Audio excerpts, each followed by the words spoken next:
성경을 이렇게 크게 이렇게 창세기서부터 쭉 살펴보면은 그 두 가지의 흐름이 이렇게 흘러내려오고 있습니다.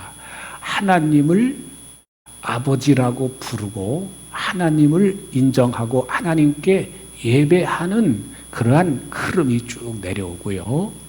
또 한 가지는 그 흐름을 성경 창세기 4장에 나오는 그 하나님이 말씀하신 셋째 후예들이라고 이렇게 표현을 하고, 또 한 가지의 흐름은 가인의 후예들 이렇게 흘러내려옵니다. 그래서 그 대표적인 그 사람이 가인인데, 가인이 따로 가서 성을 세웠다고 이렇게 말씀하죠.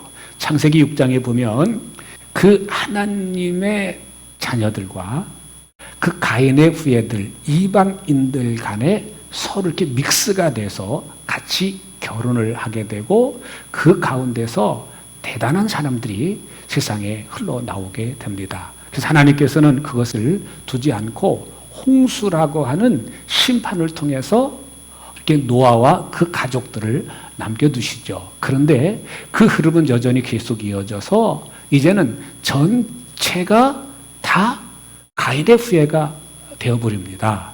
그래서 하나님께서 세상이 점점 이렇게 악하고 타락해가는 그런 모습을 보시면서 하나님께서 한 나라를 세우시려고 준비한 사람이 있습니다. 그분이 바로 아브라함이라고 하는 그러한 사람이고, 아브라함을 통해서 하나님의 나라를 이 땅에 세우시기를 원했어요. 목표는 그 세우신 하나님의 나라를 통해서 세상을 변화시키고자 하는 하나님의 놀라운 계획과 섭리입니다. 그래서 여러분들이 알고 계시는 이스라엘 백성은 하나님의 율법을 받은 백성입니다. 한 나라를 세우시고 그 하나님의 법을 특별히 이스라엘 백성들에게 주시고 그 법의 테두리 안에서 살아가도록 했습니다. 그런데 그 법을 주시면서 절대로 그 가나안 사람들과 같이 섞이지 말아라, 타협하지 말아라 라고 말씀을 했는데, 그 이스라엘이 그 가나안 땅에 들어가서 정착하면서 살다 보니까 점점 그들이 믿는 바알과 아세라신을 의지하게 됩니다. 이 땅에 살고 있다 보니까 이 땅의 복을 받아 누리기를 원했어요. 그래서 실패하게 되고 결국은 그 하나님께서 이미 예고하신 대로 그들을 심판하시죠. 그렇지만 하나님께서 그들 중에 남은 자들을 하나님께서 부르시고 다시 이스라엘이라고 하는 공동체를 세워가십니다. 그래서 그것이 나오는 에스라서나 느헤미야서나 학개, 스가랴, 말라기, 그 선지자들을 통해서 이스라엘이라고 하는 공동체를 새롭게 건축해 가시는 그러한 모습을 살펴봅니다. 예수님 당시에 이스라엘 백성들은 어떤 모습이냐? 그 이스라엘은 하나님의 말씀 안에서 움직여지는 백성입니다. 그런데 문제가 생겼습니다. 그 말씀을 세워가는데 그 느헤미야 때나 에스라 때는 하나님의 말씀을 잘 가르쳐서 그 말씀이 그들 속에 녹아 들어가게 만들고, 그들이 그 말씀을 들을 때 감동하고 그들이 울면서 왜 우리가 망했는지, 왜 우리의 조상들이 고통을 당했는지를 깨닫게 됐을 때 너무 억울해가지고 울었어요. 통곡을 했어요. 그랬을 때 그때 그들에게 이야기하기를 지금은 울 때가 아니다. 하나님 우리에게 은혜를 주셔서 다시 공동체를 세워가시니까 우리가 제대로 신앙생활 합시다. 그렇게 해서 공동체가 건강하게 세워가는데, 여러분 그 구약성경 말라기와 신약성경 마태복음의 사이에는 400년이라고 하는 공백기간이 있어요. 그때에 세워진 그 이스라엘 왕조가 하스모니안이라고 하는 왕조가 세워지는데, 그 독립국가로서 약 150여 년, 한 160년 정도를 독립국가로 이렇게 살면서 팔레스틴 전 지역을 통일을 해버립니다. 그런데 헬라가 일어나고 로마가 일어나면서 그 공동체가 무너지게 됐죠. 그래서 예수님 당시에는 로마라고 하는 그 나라가 전체 이 지중해의 패권을 이렇게 장악을 하고 제국을 이룹니다. 제국을 이루죠. 그래서 세상의 모든 논리는 그 역사를 보면은 힘의 논리입니다. 힘 세면은 지배하는 거고 약한 사람은 그냥 없어지는 거고 눌리는 거고. 그래서 이스라엘 공동체가 그런 모습이지만 어쨌든 이스라엘 공동체가 그 당시 예수님 당시에는 은혜로 살았던 삶이 변해서 율법화가 되어버렸어요. 그러니까 이 말씀이 감시하는 그러한 상황이 되어버렸어요. 그러니까 바리새인들이 굉장히 존경을 받았던 시대인데 이들이 그거를 하면서 나는 이렇게 산다. 너희들도 이렇게 못 사는 사람들은 정죄를 하고 판단을 하고 그런 모습입니다. 그래서 예수님 당시에 예수님한테 막 손가락질하면서 왜 당신의 제자들은 이 거룩한 안식일 날에 이렇게 행동합니까? 저렇게 행동합니까? 막 따져 물고 하는 내용들이 나오잖아요. 어찌됐든 그럼에도 불구하고 이스라엘이라고 하는 그 나라는 하나님의 말씀, 하나님의 법으로 움직여지는 그러한 백성입니다. 그러니까 하나님의 말씀으로 판단하고 했지만 하나님의 말씀이 그들 몸에 배어 있는 거예요. 배어 있는 거예요. 그런데 예수님이 부활 승천하시고 난 다음에 이 복음이 이스라엘 사람들에게만 한정돼서 전했던 것이 아니라 이방인에게로 복음이 전해지게 되죠. 그러면서 많은 이방 사람들이 예수님을 믿게 되고 그들이 은혜로 구원받은 하나님의 백성이 되었습니다. 그런데 문제는 그들이 하나님의 사랑을 받고 하나님의 은혜로 구원받은 하나님의 백성이 되었지만 그들이 예수 믿기 전에 예수님 만나기 전에 하나님의 은혜를 받아 누리기 전에 살아왔던 관습이 살아왔던 습관이 그걸 끊어버릴 수가 없는 거예요. 여러분 우리 중에도 오늘 전화 여러분들도 어렸을 때부터 신앙생활을 해온 분들도 여전히 그 가족의 전통이 있어요. 그 아버지 어머니의 언어 습관이나 행동 습관을 그대로 닮아갑니다. 근데 그것이 기독교적이고 정말 믿음으로 살려고 했었던 가운데 고쳐진 습관이라면 그 자녀들도 자연스럽게 그런 아름다운 모습으로 살게 되겠지만 그렇지 않은 경우는 옛날 예수 믿기 전에 살았던 그러한 안 좋은 습관들이 그대로 몸에 배어 있어요. 그러니까 우리는 지금 어떤 모습이냐면 예수님처럼 살아야 된다고 하는 그런 느낌과 감동은 있지만 옛날 습관이 더 강해요. 그래서 살다 보면은 이게 예수님처럼 살아야 되는데 라는 마음이 들면서 불구하고 내 습관이 길들여진 습관이 그대로 하다 보니까 그대로 사는 모습들이 우리 몸속에 배어져 있어서 나도 모르게 그런 행동을 합니다.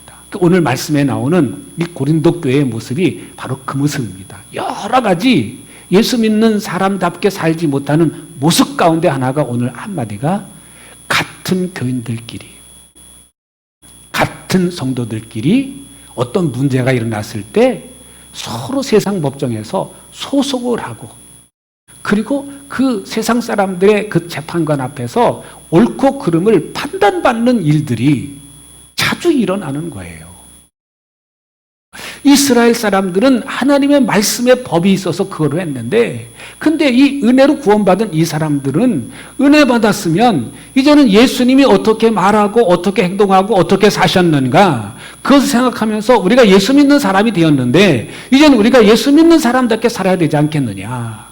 이제는 전에는 옛날에는 문제가 생기면 법정에 가서 다투겠지만 적어도 우리 믿는 사람 안에서는 우리 믿는 사람들끼리 좀 그런 거에 대해서 정확하게 아는 사람이 있어서 잘 정리하고 해주는 사람이 있으면 좋은데 그것보다는 인정받고 싶다는 거예요. 그러니까 세상 문화가 당시 세상 문화 하면은 헬라 문화, 그리스 문화였는데 이 고린도라고 하는 도시는 그리스라고 하는 나라에 당시에는 이제 마케도니아하고 또 이렇게 마게도냐 지역하고 이쪽 아가야 지방인데 아가야 지방이 이제 그리스예요. 그리스. 지금의 그리스입니다. 그래서 그리스의 한 도시가 고린도인데 여러분 그리스 안에 유명한 도시 아테네라고 있잖아요. 거기에는 바울이 복음 전하러 갈 때 사도행전 18장에 보면은 많은 사람들이 할 일 없이 앉아가지고 어떤 주제를 가지고 토론을 많이 해요. 토론 문화. 또 한 가지는 재판 문화입니다. 그러니까 그리스의 가장 이제 앞세우는 게 하면 토론 문화하고 재판 문화예요. 그러니까 그 당시에 지금 있는 뭐 배심원 제도가 거기에 있었어요. 수천 명의 배심원들이 있어가지고 그 재판 방식에 따르지 않는 사람들은 그 나라에서 추방될 정도로 그게 아주 일상화가 되어 있는 나라입니다. 하나님의 법 아래에서 움직였던 나라와 헬라식 문화와 그 히브리식 문화가 공존하는 그런 세상이었던 것이죠. 그런데 이 고린도 사람들은 뭐에 익숙한 사람들이에요? 헬라식 문화에 익숙한 사람들이에요. 그러니까 같이 신앙생활 하더라도 신앙생활하는 거 예수 믿는 건 예수 믿는 거고 우리의 옳고 그름의 문제는 우리가 하던 대로 세상 법정에 가서 세워서 그렇게 하는 거다. 그래서 그 소식을 들었던 이 사도 바울이 너무 마음이 아픈 거죠. 아픈 거죠. 그래서 오늘 2절 말씀 보시면 이렇게 나와 있습니다. 여러분은 성도들이 이 세상을 심판할 것임을 알지 못합니까? 성도는 앞으로 결국은 어떤 위치에 있는 사람들이냐? 세상을 심판할 사람들이다. 세상이 여러분에게 심판을 받는 위치에 서게 될 텐데 여러분에게 가장 작은 사건 하나를 심판할 자격이 없겠습니까? 여러분 스스로 그 문제 해결하지 못합니까? 3절 말씀 보시면 이렇게 나와 있습니다. 여러분은 우리가 천사들도 심판할 것임을 알지 못합니까? 그러한데 하물며 이 세상 일들이겠습니까? 여러분은 앞으로 어떤 신분을 가진 사람들이냐? 세상을 심판하고 천사들을 심판할 그런 권세를 이미 받은 사람들이고 앞으로 그렇게 될 것입니다. 그런데 여러분들의 이 세상의 작은 일들 하나를 가지고 여러분들이 심판할 대상들에게 가서 판단을 받는다는 게 얼마나 어리석고 얼마나 정말 기가 막힌 노릇입니까? 라는 것을 얘기합니다. 그래서 이 이야기는 다른 말로 말하면 가치관의 문제인 것입니다. 내가 신앙생활하면서 세상의 가치관을 더 크게 두고 세상의 가치관을 가지고 살아갈 것인가? 내가 예수 믿는 사람으로서 정말 영적인 가치관, 하나님의 가치관을 가지고 하나님의 말씀을 중심으로 삼고 내가 예수님처럼 살려고 결단하고 예수님이 어떻게 말하고 예수님께서 어떻게 행동하시고 예수님께서 어떻게 사셨는가를 생각하면서 예수님을 닮아가려고 하는 그런 영적인 가치관을 가지고 살 것이냐. 이것의 문제인 것입니다. 그런데 고린도 교회 성도들은 보니까 하나님의 말씀을 받았고 가르침을 받았고 하나님의 은혜를 누리고 성령의 은사를 받고 성령의 은혜를 누리고 살고 있음에도 불구하고 아직도 그들 이 공동체 속에는 이 두 가지 가치관이 같이 힘을 겨루고 있었던 그러한 모습을 봅니다.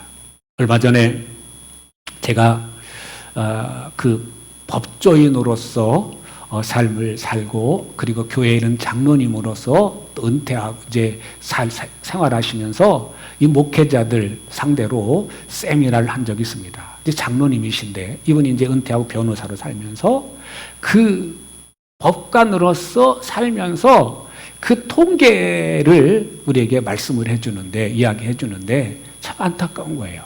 우리나라 기독교 인구가 이제 공식적으로 1,000만 명이다라고 이렇게 얘기를 하죠. 우리나라 인구가 5천만이죠. 근데 이 법정에서 교인들끼리, 교회들끼리 막 이렇게 해가지고 문제 때문에 법정에 나가서 그 소송을 하는 문제들이 이 기독교인들의 비율이 몇 %냐? 20%랍니다. 20%. 이 말은 예수 믿는 사람이나 기독교인이나 비기독교인이나 관계없이 똑같이 어떤 문제가 생기면 법정에 가서 옳고 그름을 판단을 받는다고 하는 이야기입니다. 그러니까 우리 한국 교회의 모습을 보면 오늘 이 성경에 나오는 고린도 교인들이나 지금의 우리 한국 교회 성도들이나 똑같은 신앙생활을 하고 있다고 하는 사실을 그 비유를 통해서 확인할 수 있습니다.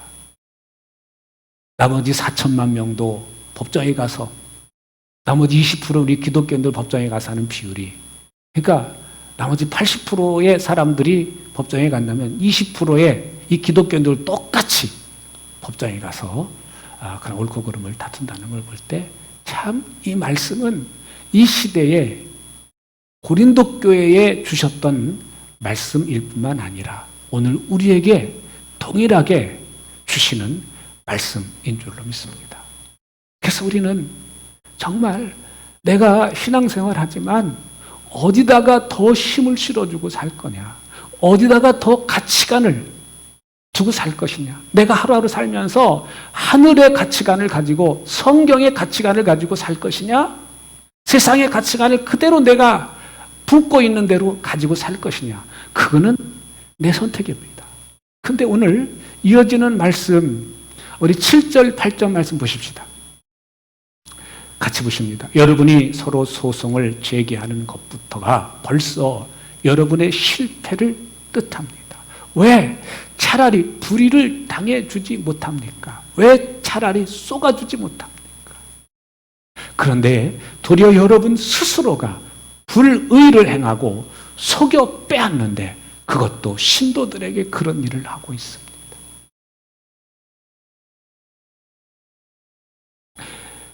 어떻게 사는 것이냐? 어떻게 사는 것이 맞냐? 어떻게 사는 것이 맞냐? 이거를 우리에게 말씀합니다. 믿는 사람으로서 어떻게 사는 것이 옳은 것이냐? 차라리 같은 교인끼리, 같은 성도끼리 문제가 있을 때 차라리 좀 먼저 믿음이 있다고 하는 사람들이 좀 양보해 주는 게 낫지 않겠냐?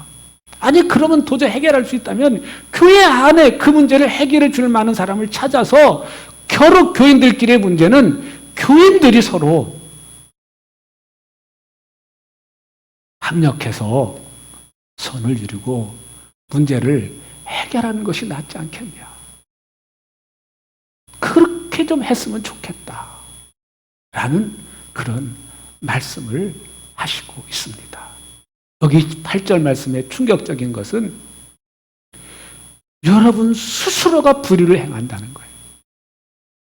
속여서 뺏는 겁니다. 같은 믿는 사람이라고 하면서 믿는 사람끼리 속이고 그리고 갈취한다는 거예요. 뭐 강도처럼 뭐 두드려 패고 갈취하는 건 아니겠지만 속여서 속임수를 써가지고 이득을 취하는 것을 말하는 것이죠. 같은 성도들 안에서 계속 같은 성도들끼리 그래요. 이거는요, 비단 교회 성도들과 성도들의 문제뿐만 아니라 목회자와 목회자의 관계도 똑같은 거예요. 제가 수년 전의 일인데 우리 교단 안에 지금은 은퇴하셨습니다만 목사님이 사모님과 함께 어떤 소망이 있으시냐면은 은퇴하기 전에 하나님 앞에 예배당을 짓고 헌당을 하는 게 소망이었어요. 그래서 그 사모님이 그 부모님이 돌아가시고 난 다음에 상속받았던 농지가 되겠죠. 평택이니까. 그거를 내가 교회를 짓게 되면은 이걸 헌금하겠습니다. 그리고 그 딸이 이제 세 딸인데 큰 아이는 이제 거기서 여기 한국에서 결혼해서 생활을 하고 두 딸은 외삼촌이 이제 미국에 가서 목회를 하는데 거기에 이제 중고등학교 때 미국으로 가서 공부를 하고 그리고 이 막내 셋째가 이제 그 졸업을 하고 이제 뭐 사업가적인 기질이 있어가지고 사업을 처음에 직원으로 들어갔다가 사업을 시작했습니다. 이 수완이 좋고 원래 그 마음 자체가 그런 쪽으로 열려 있으니까 하나님 복을 주셔가지고 이 음식점을 하는데 큰 음식점을 몇 개를 해요. 그래서 거기서 그 막내딸이 돈을 붙여주셔가지고 그래서 교회를 지어요. 충분히 교회를 지을 수 있는 돈이 거기서 미국에서 보내와가지고 시골 교회니까 연세들이 높으시잖아요, 성도님들이.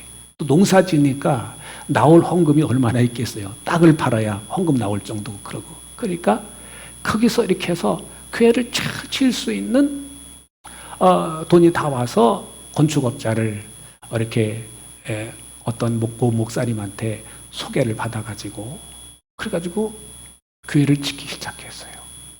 근데 돈은 다 줬는데 교회를 중간에 멈춘 거예요. 이거를 다 겉은 쳐놨는데 인테리어를 안 해주는 거예요. 그리고 돈 안 받았다고 그래요. 근데 나중에 알고 보니까 소개시켜준 그 목사님이 그 건축업자가 이렇게 해가지고 돈을 떼어먹은 거예요. 그러니까 이 목사님이 너무너무 화가 나가지고 그래도 막 울그락불그락 했지만 그래도 그 목사님은 법정까지 가진 않으시더라고요. 그냥 속고 말지.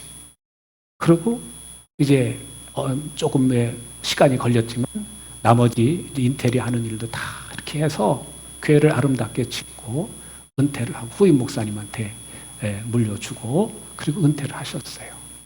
그런 걸 보면은 교인이라고 예수 믿는다고 권사님이라고 건축업자들 중에 장로님이라고 하는 그런 분들이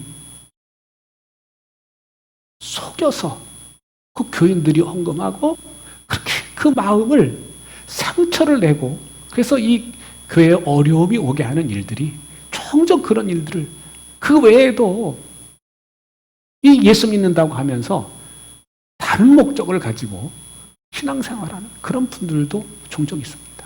여러분 이러한 모습들을 보면서 내가 그 사람이 아니라고 해서 저런 못된 그렇게 말할 수가 없어요. 나도 언제 어떻게 변화될지 모르기 때문에 그렇습니다.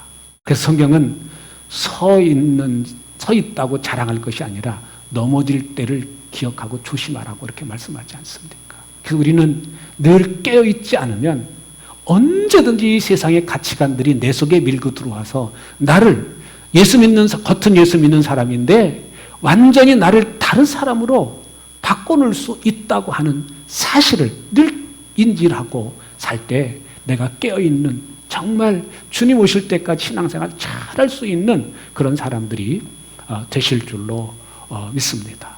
이어서 9절, 10절 말씀을 보십니다. 불의한 자가 하나님의 나라를 상속받지 못하리라는 것을 여러분은 알지 못합니까? 착각하지 마십시오. 음란한 자나 우상을 숭배하는 자나 간음하는 자나 남창 노릇을 하는 자나 동성 연애를 하는 남자나 도둑질하는 자나 탐욕을 부리는 자나 술 취하는 자나 남을 중상하는 자나 남의 것을 약탈하는 자들은 하나님의 나라를 상속받지 못할 것입니다. 오늘 여기에 나오는 그러한 교회에 와서 예수 믿고 은혜 받은 사람들이 다시 세상의 가치관을 가지고 살아가고 소송하는 것을 포함해서 여기에 열거된 그러한 일들을 행하는 자는 하늘나라의 유업을 못 받는다 라고 단호하게 말씀을 하고 있습니다. 여러분은 이미 하늘의 유업을 받기로 약속된 사람들 아닙니까? 그러면 약속된 사람답게 하늘의 가치관을 가지고 살아야 되는데 여러분 왜 이렇게 삽니까? 이렇게 살면 안 됩니다. 그렇게 살게 되면 다시 여러분들이 예수님을 배반하는 것이고 세상의 가치관을 여러분 속에 넣고 사는 것이 되기 때문에 하늘의 유업을 받을 수가 없습니다 하는 큰 이야기를 한 것입니다. 11절 이어서 보십니다. 여러분 가운데 이런 사람이 더러 있었습니다. 그러나 여러분은 주 예수 그리스도의 이름과 우리 하나님의 성령으로 씻어주심을 받고 거룩하게 하여 주심을 받고 의롭게 하여 주심을 받았습니다. 여러분 어떤 사람인 줄 아십니까? 여러분은 전에는 그런 사람들이었지만 이제는 아닙니다. 여러분 가운데 이런 사람이 더러 있었습니다. 그렇지만 여러분은 이제 예수님의 이름으로 구원받은 사람입니다. 성령님의 도우심을 통해서 깨끗함을 입은 사람들입니다. 거룩하게 하여 주심을 받은 사람들입니다. 또 의롭다고 인정받은 사람들입니다. 여러분들의 신분이 뭐라는 것을 제대로 다시 한번 확인하십시오. 엄마가 아가씨를 있다가 결혼해서 엄마가 되면은 이제는 더 이상 나는 아가씨가 아니에요.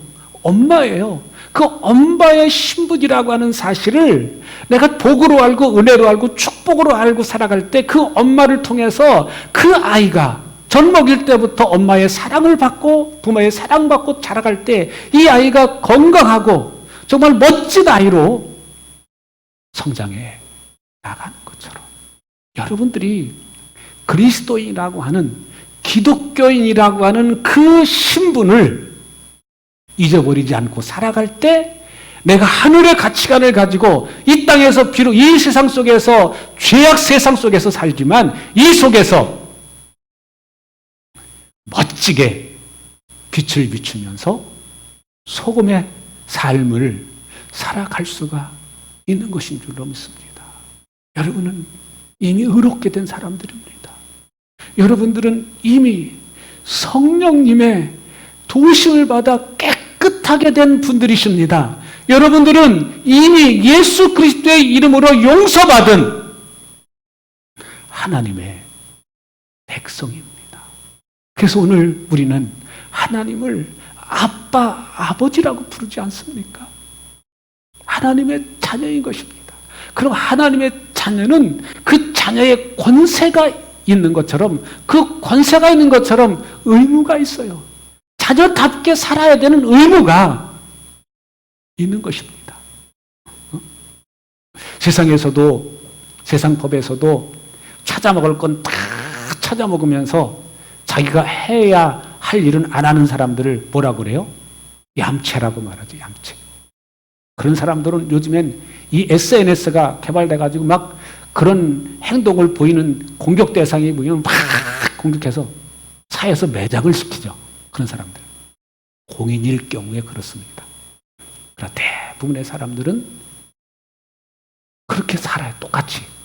근데 공인이 아니라는 이유 때문에 감춰져 있는 것뿐이십니다. 오늘 저나 여러분들은 공인이십니다.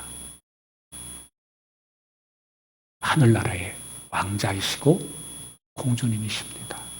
그럼 왕자답게 공주님답게 사셔서 정말 수많은 사람들 앞에 빛을 비춰주시는 저와 여러분 되시기를 주의 이름으로 축복합니다.